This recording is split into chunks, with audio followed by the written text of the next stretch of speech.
feeling you get from helping those groups and organisations is great. It fills my bucket every day. We get to do some amazing, life-changing things for people, and we make a real difference in our community. I bounce out of bed in the morning and I run to work. 1 minute we're doing a chicken run, and the next minute we're doing a full playground makeover and building a stage so the kids can watch dolphins out in the ocean. We have everything at Mitre 10. A lot of the projects that we get involved with, they just need a team of people to turn up and make things happen, and that's the biggest part for them. It gives them an extra boost and it just gives us a really good feeling. It really just blows me away. And that's just what the Mitre 10 way is, helping out where we can.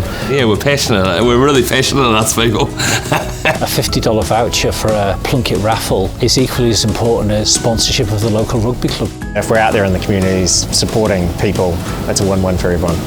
You just help, yeah, it feels right. It's the right thing to do. You got to see it. It's like, wow. We're lucky and fortunate enough to be in a position to be able to do it, and it's a real privilege. It's really heartwarming, and I think it sort of shows we're doing the right thing, we're in the right place. 100% cool. I love it.